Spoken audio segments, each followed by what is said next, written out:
हरे Krishna. So very auspicious day, Madhvacharya ji का प्राकट्य दिवस है। तो हमारे संप्रदाय के तिरुभाव दिवस है। तो हमारे संप्रदाय के एचओडी हैं मध्वाचार्य, ब्रह्म गौड़िया मध्वा संप्रदाय।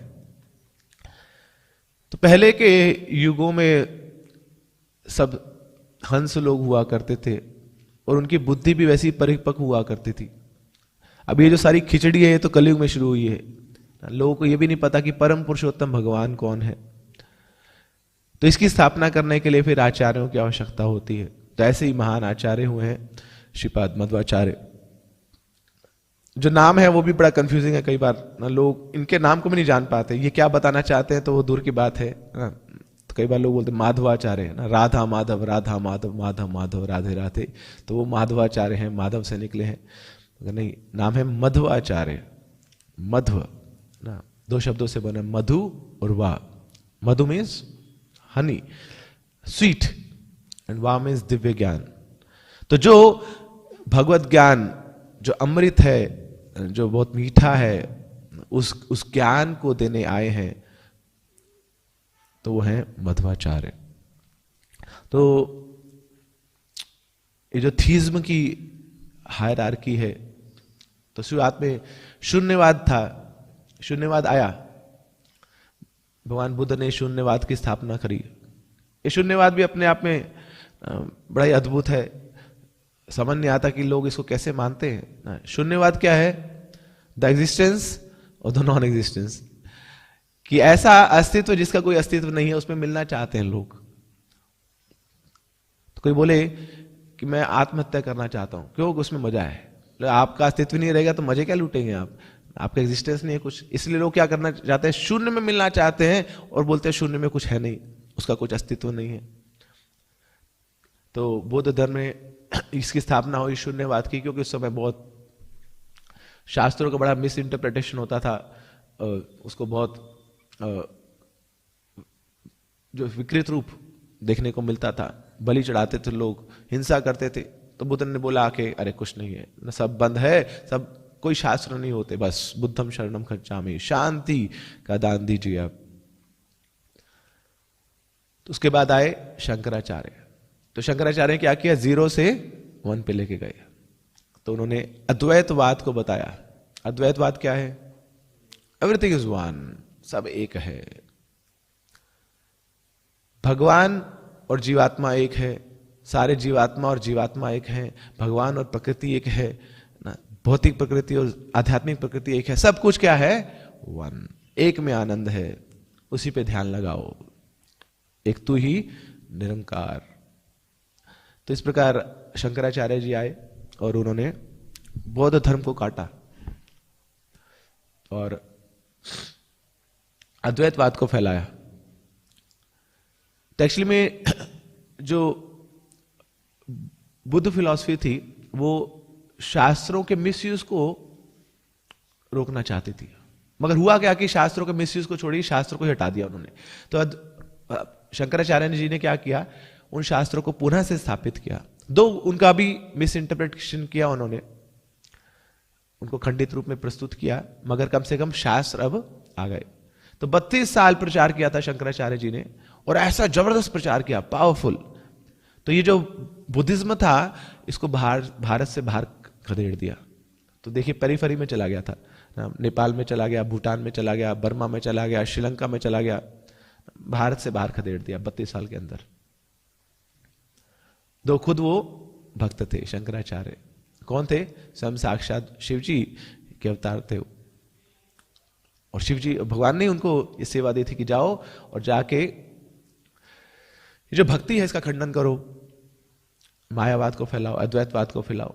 तो अब ये कार्य तो भगवान के कोई जो बड़े निजी भक्त है वही कर सकता है, जो अंदर तक जानता हो भगवान को, गूढ़ रूप में जानता हो।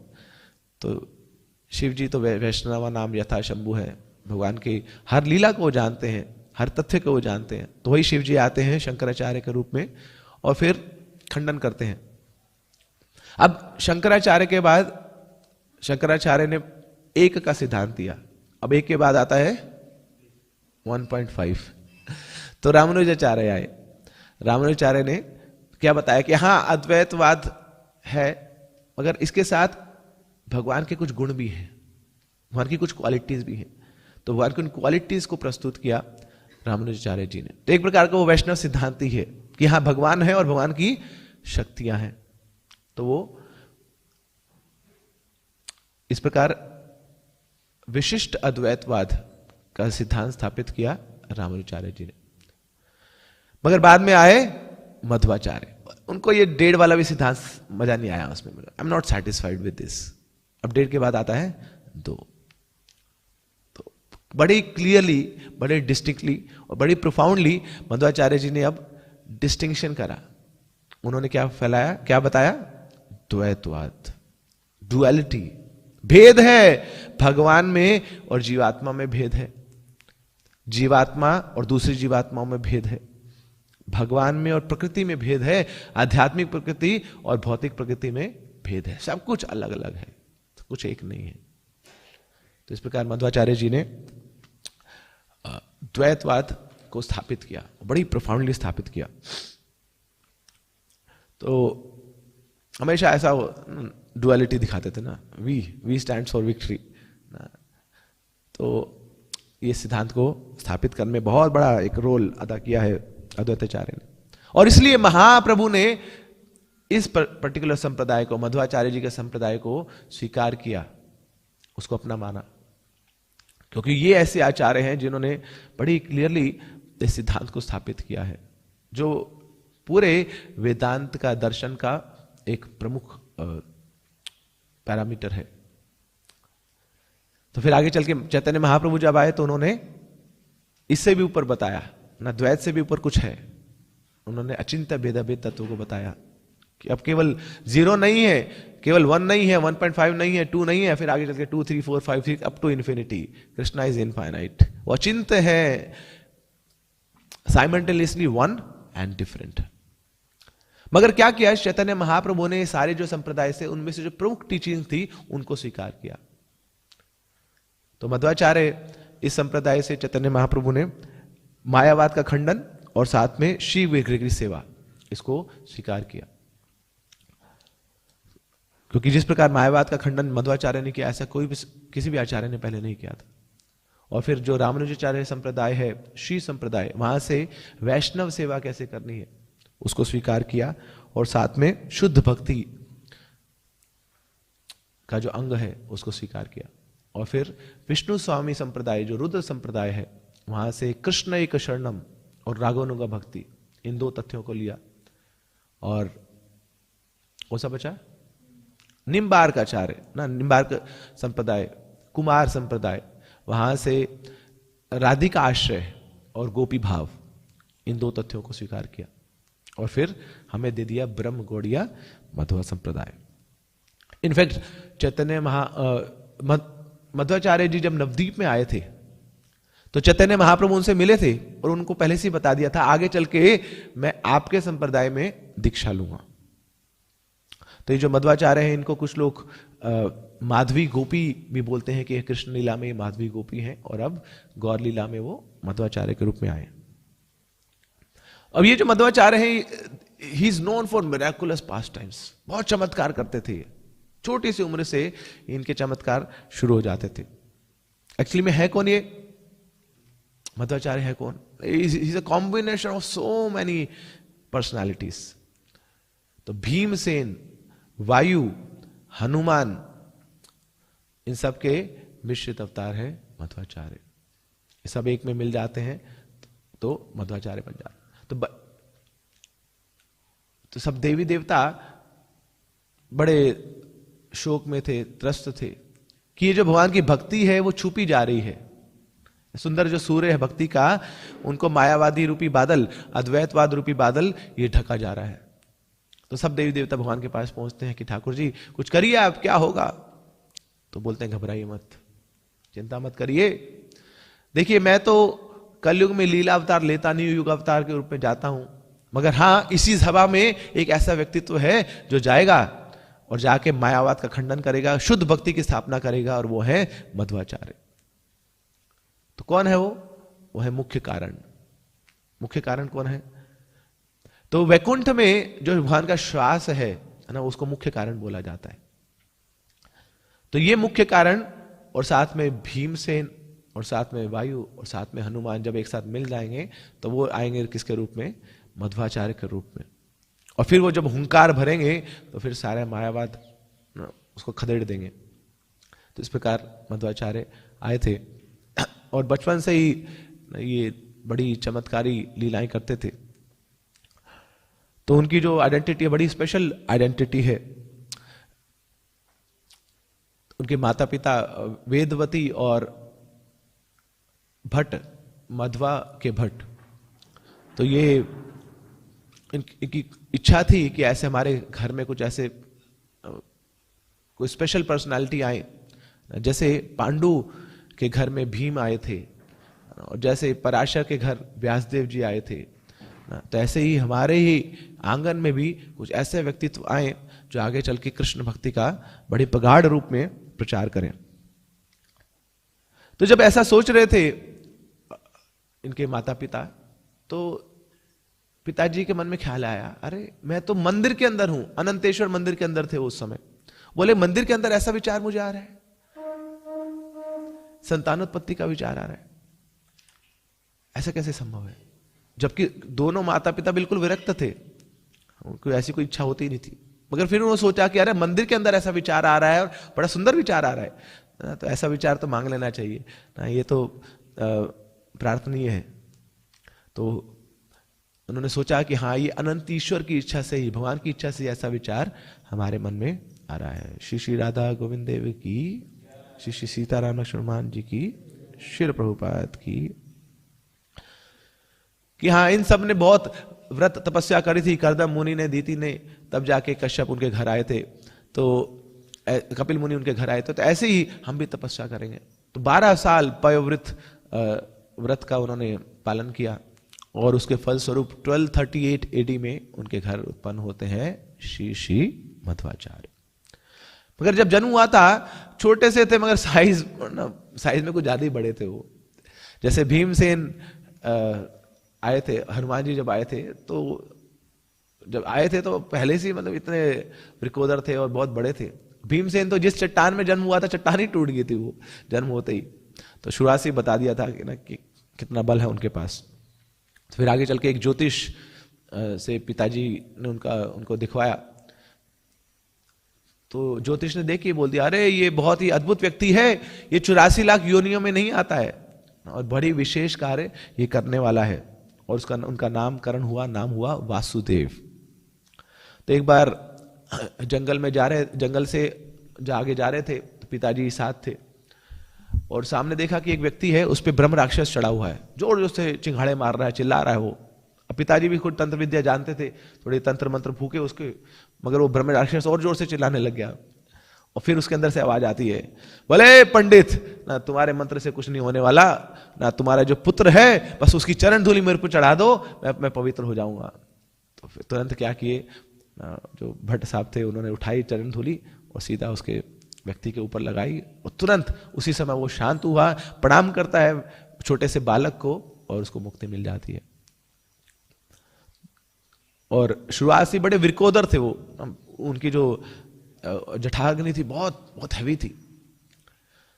माँ स्तनपान कराती थी और थोड़ी देर में फिर भूख ले जाती थी, तो पूरा दिन माँ के साथ यही चलता रहता था कि उसको अपनी छाती के पास लगा के रहती थी, उनको स्तनपान ही कराती रहती थी। फिर एक दिन क्या हुआ, अभी उनका अन्नप्राशन हुआ नहीं था, छोटे से ही थे 4-5 महीने के, और माँ को कहीं जाना पड़ा इमरजेंसी में। पीछे से भूख लग रही है, रोई जा रहे हैं, क्रंदन करी जा रहे हैं, क्या करें क्या करें। अब बहन आती है, बोले क्या करूं इसको, तो कुछ मिल नहीं रहा, कुछ खाने को दो क्या करूं। तो वहां जाती है तबेले में, वहां पे एक बोरा पड़ा था, वो अनाज जिनको जो पशुओं को खिलाया जाता है, बैलों को खिलाया जाता है, वो उठा के लाती है, इनके सामने रखती है, सोचे खा लेंगे कुछ। क्या किए, पूरे 40 किलो का बोरा खा गए। माँ आती है, देखती बोले ये क्या आ गए, बैल भी इतना नहीं खाता जितना तू खा गया, छोटा सा बच्चा। तो वहीं पे उनका अन्नप्राशन भी हो गया, जो गाय खाती है वो मुझे मिल गया, हो गया। फिर आगे चल के जब बड़े हुए थे, तो एक व्यक्ति आया, आके बोलता है, अरे हमें पता लगा बहुत खाते हैं आप, हम आपकी सेवा पूजा करना चाहते हैं। बोले करिए। तो वहां पे केले लेके आते हैं उसके लिए। वो केले बड़े स्पेशल केले होते हैं, 1.5 फुट लंबे और 10 इंच उसका डायमीटर होता है। तो ऐसे केले लेके आते हैं, तो मध्वाचार्य खाने लगे तो 200 केले खा गए, जितने थे सब खत्म कर गए। फिर दूसरा व्यक्ति आते बोले मैं सर्व करता हूं इनका आपको, तो वो 4000 केले लेके आए और 1000 लीटर दूध, तो सब समा गए अंदर मध्वाचार्य।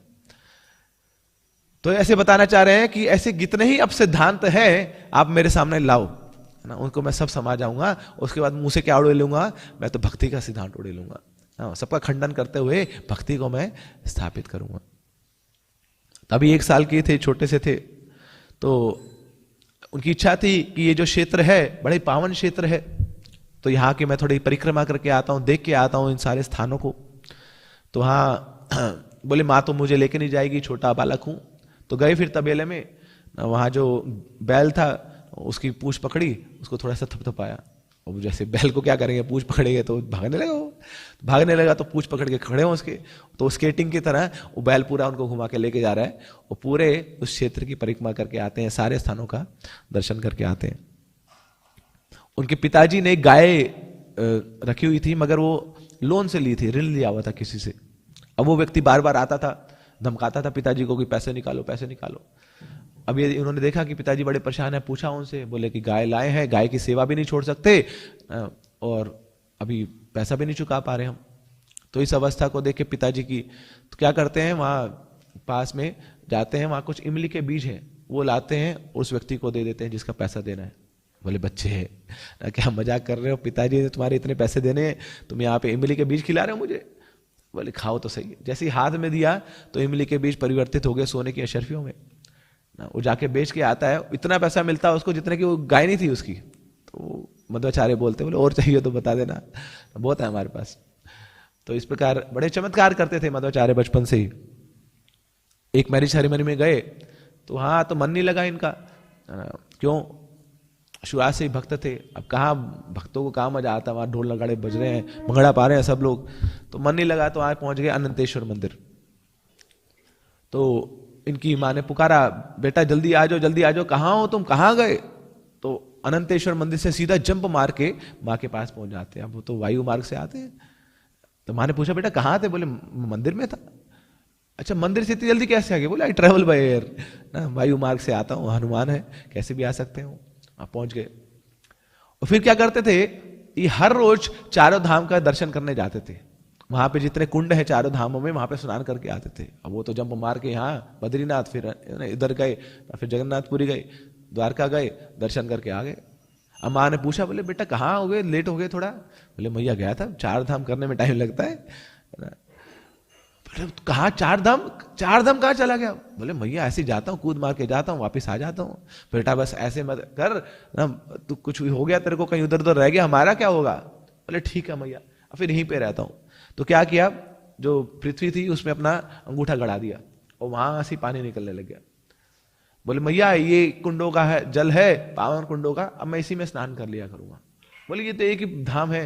बोले नहीं, सारे धाम इसमें मिक्स कर दिए हैं, सारे धामों के कुंडों का इसमें जल है, इसी में स्नान कर लो। तो अभी भी हम जाते हैं तो मध्वाचार्य के घर वो कुंड है ऐसा, उसको मध्व तीर्थ, मध्व कुंड बोला जाता है। तो वहां पे सारे जो 4 धाम है उनका कुंडों का जल वहां पर मिलता है। तो ये हमेशा खेलते रहते थे। तो टीचर इनको आके बोलता था, भाई कुछ पढ़ तो लो ना, तुम्हारे पिताजी फीस देते हैं, कुछ तो पढ़ाई करो। बोले क्या पढ़ाई करूं, कल जो आपने बताया था ये देखो ना, ये आपने कल बताया, पिछले हफ्ते आपने ये बताया, और आज आप ये बताने वाले हो, और अगले हफ्ते आप ये बताने वाले हो, अगले पूरे सेमेस्टर में ये सिलेबस बताने वाले हो, पूरे 4 साल का जो बीटेक का कोर्स है उसमें ये बताने वाले हो। क्या बताओगे आप, क्या पढ़ूं मैं आपसे, मेरे को सब पता है पहले से ही। तो इतने पटु थे उनका पांडित्य ऐसा था। तो टीचर भी घबराते थे। अब उनके पिताजी को लगा कि भैया लोग बड़े द्वेष ईर्ष्या करेंगे इनसे, तो घर में ही पढ़ाने लगे उनको। बोले स्कूल जाएंगे तो ये तो अपना ये कलाकारियां दिखाएंगे वहां पे, तो होम स्कूलिंग करते हैं इनकी। और 5 साल में इनका उपनयन संस्कार भी हो गया। वो बताते हैं सारे देवी देवता आए इनके उस उपनयन संस्कार में।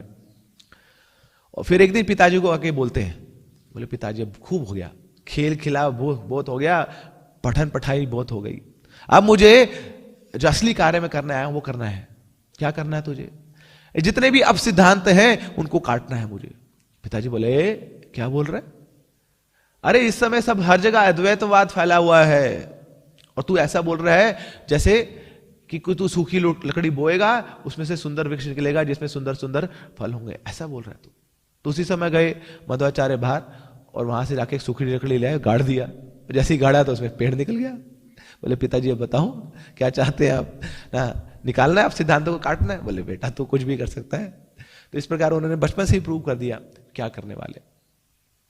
तो बात सही है ना, हम सबकी सूखी लकड़ियां हैं ना, हम लोग बड़े नीरस हैं ना, कोई रस नहीं है भक्ति में। मगर जैसे ही इस मध्वा संप्रदाय से जुड़ते हैं, इस्कॉन से जुड़ते हैं, तो एक नया ही रस जीवन में आने लग जाता है ना। फिर उसके बाद कुछ जो नीरस चीजें वो अच्छी नहीं लगती है ना, प्रसाद में भी वही आइटम अच्छे लगते हैं ना जो ठाकुर जी को भोग लगे हों, उसमें रस आस्वादन आता है। बाहर की सब चीजें फीकी पड़ जाती हैं। तो अब वो जो वृक्ष बो दिया था, तो वहां एक राक्षस आया, मणिमा नाम का राक्षस था वो। तो बताते हैं द्वापर युग का राक्षस था ये, अभी भी था वहां पर। और ये क्या था, भीमसेन से पहले बहुत पिटाई खा चुका था।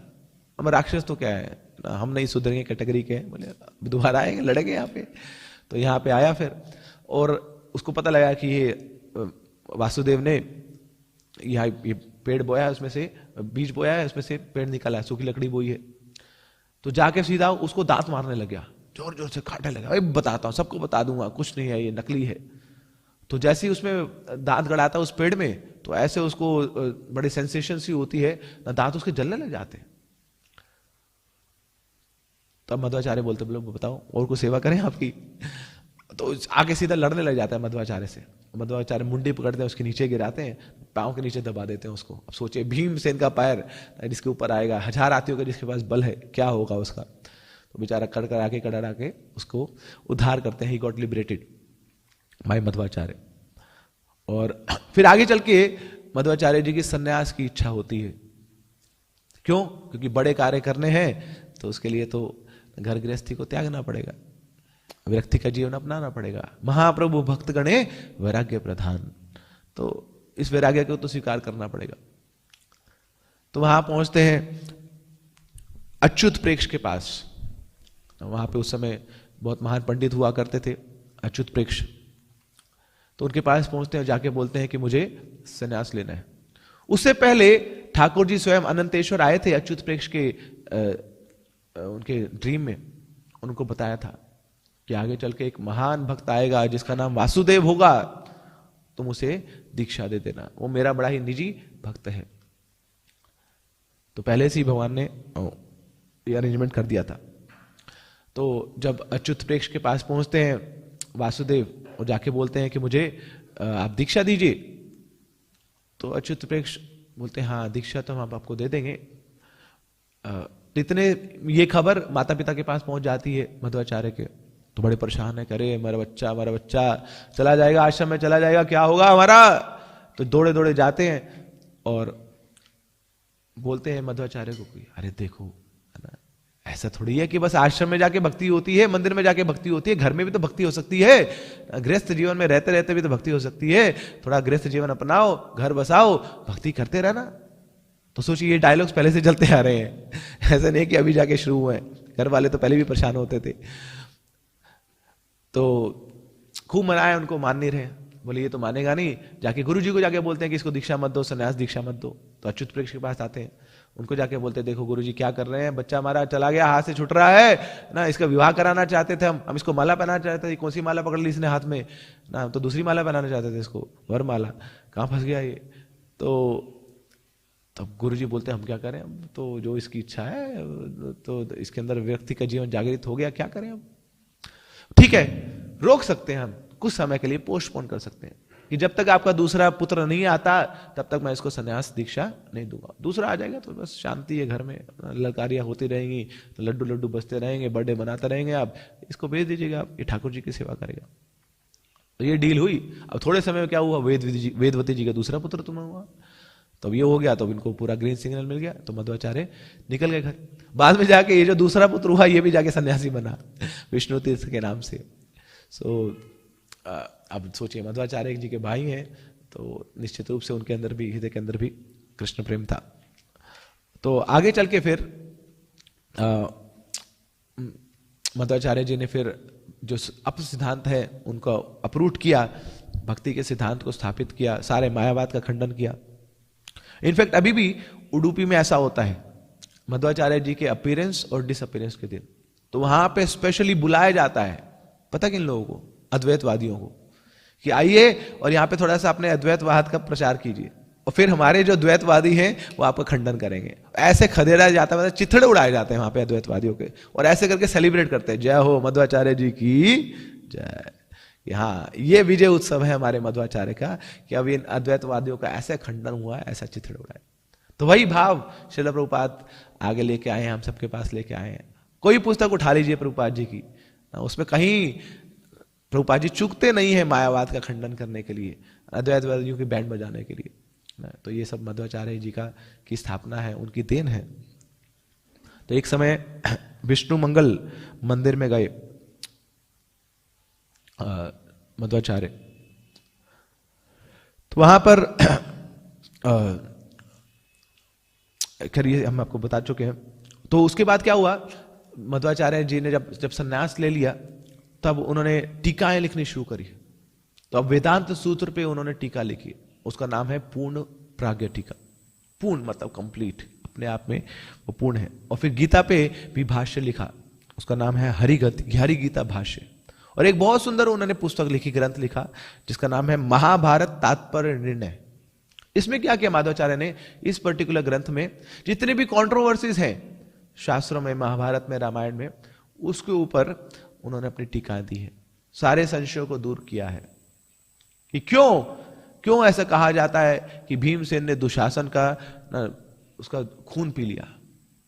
तो वहां मध्वाचार्य जी बताते हैं, अरे उसका खून पिएंगे, उस दैत्य का खून पिएंगे, यही काम रह गया था भीमसेन को।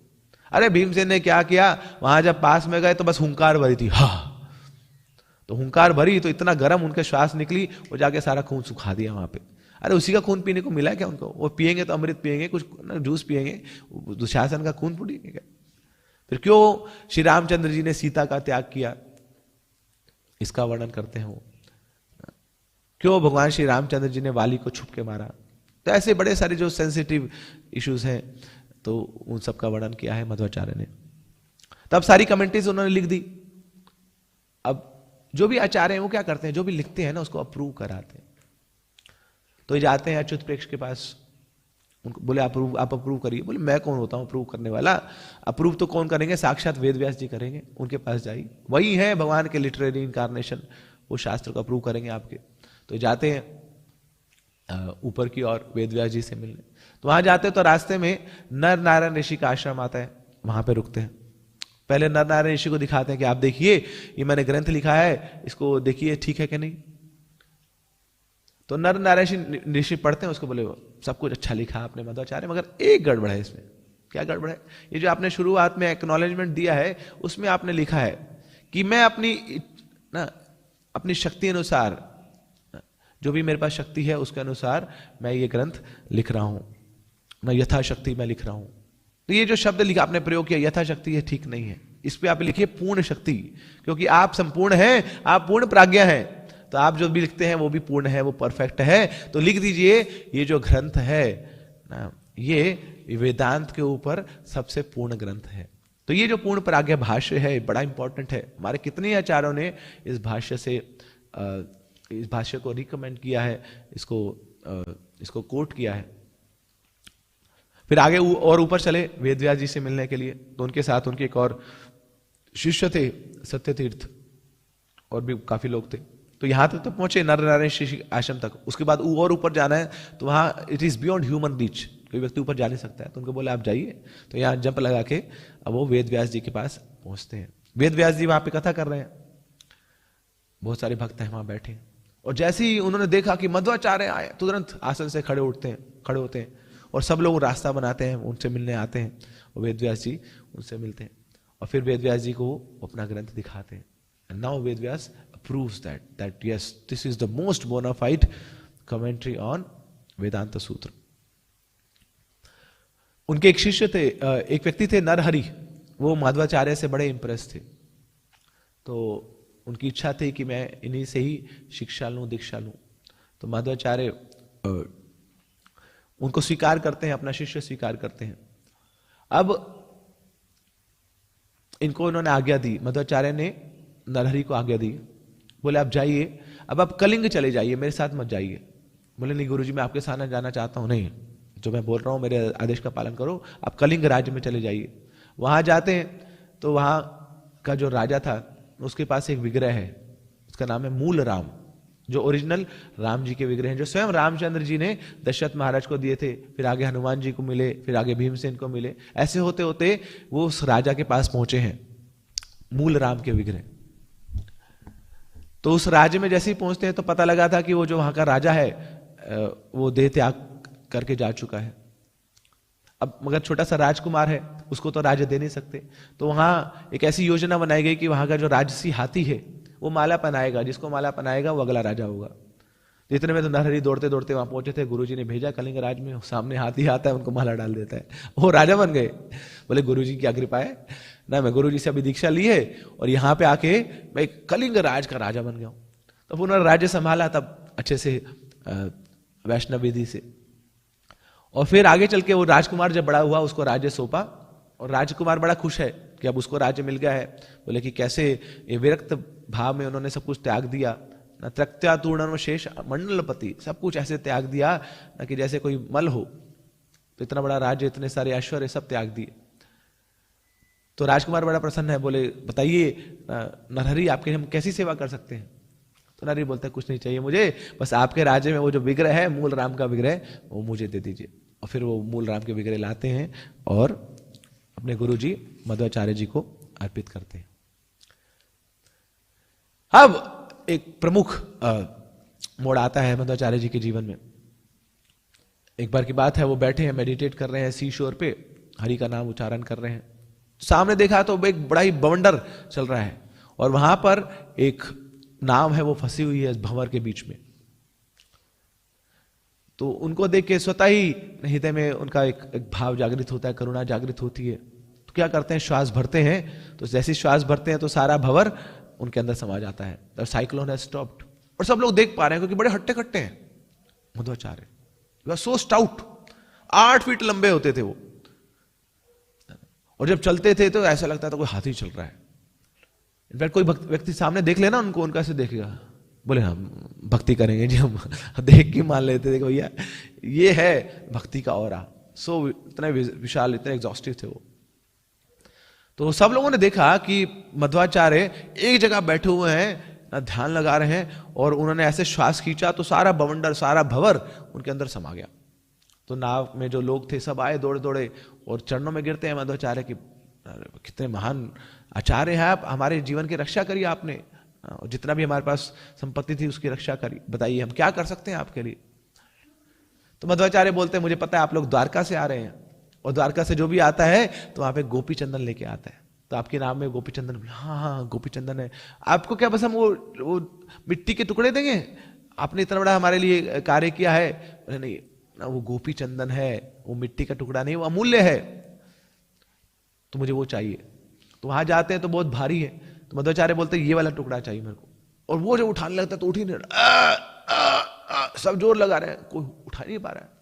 मध्वाचार्य बोलते साइड पे भैया मैं जाता हूं। तो जाते हैं, एक हाथ से उठा लेते हैं, और जैसे उठाते हैं तो उसका एक पार्टा वो गिर जाता है, तो उसमें से एक विग्रह निकलते हैं, वह बलराम जी के, दाऊद जी के विग्रह निकलते हैं। और फिर जो दूसरा पार्ट है ना, उसमें छुपे बैठे हैं उडुपी कृष्ण। तो स्वयं साक्षात उडुपी कृष्ण बाल रूप में आते हैं मध्वाचार्य जी के पास, और फिर उनकी स्थापना करते हैं मध्वाचार्य जी। तो ये उडुपी कृष्ण वही है। यशोदा मैया तो बड़ी सौभाग्यशाली थी, उनको भगवान के सारे बाल रूप का दर्शन हो पाया था, मगर जो देवकी मैया थी वो बार बार चिंतन करते रहती थी, when will I get that favour of Krishna, that I will be able to see the childhood pastimes of the lord. तो मुझे उनकी बाल लीलाओं का दर्शन करना है। देवकी हमेशा चिंतन करती रहती थी, तो इसी के लिए क्या किया भगवान ने, अपना ये बाल रूप का पुनः से विस्तार किया। और साथ में रुक्मिणी की भी इच्छा होती थी कि मुझे भी ठाकुर जी के बाल रूप का दर्शन करना है, तो इन दोनों के लिए ठाकुर जी ने इस विग्रह की स्थापना करी, उडुपी कृष्णा। और ऐसी बहुत सारे चमत्कारी पास टाइम्स हैं राम मध्वाचार्य जी के। एक बार की बात है, जलाउद्दीन खिलजी ना, जो अलाउद्दीन खिलजी का चचेरा भाई था, वो आ गया ना, और उसने बोल दिया कि अब कोई हिंदू है वो नदी को पार नहीं करेगा। हिंदू मलिन कर देते हैं नदी को, गंगा को मलिन कर देते हैं, तो जाने देता था हिंदू को। तो मध्वाचार्य बोले बोले ऐसे कैसे रोकेगा ये, अभी दिखाते, मैं लेके जाऊंगा सबको। तो मध्वाचार्य क्या किए, वहां पे जा रहे हैं और सबको बोला हाथ पकड़ लो मेरा। तो ऐसी ह्यूमन चेन बनाई और सबको क्या करें, नदी के ऊपर चलते चलते बाहर करा दिया। अब ये जो जलाउद्दीन खिलची है उस वो देख रहा है वहां पे दूर से, तट से देख रहा है, बोले ये क्या हो रहा है, तो मूर्छित हो गया, देख के बेहोश हो गया, भाई पानी में कोई चल रहा है। फिर उठता था, फिर बेहोश हो जाता, फिर उठता था, फिर बेहोश हो जाता, 7 बार ऐसे बेहोश हो गया, हालत खराब कर दी उन्होंने। And he was very witty also Madhvacharya, बहुत उनका सेंस ऑफ ह्यूमर भी था उनके पास। तो एक बार की बात है, ऐसे ही जा रहे हैं तो सामने कुछ डकैत आ गए और वो बोलते हैं कि देखो हम यहाँ कुआं खोद रहे हैं और बिना कुआं खोदे कोई नहीं जाएगा यहाँ पे, सब सहयोग करो। तो वो चाहते थे कि सब लोग कुएं के नीचे जाएंगे, फिर हम उनको डकैती करेंगे, उनका जो सामान चुरा लेंगे। तो मध्वाचार्य पहचान गए कि ये तो गड़बड़ है।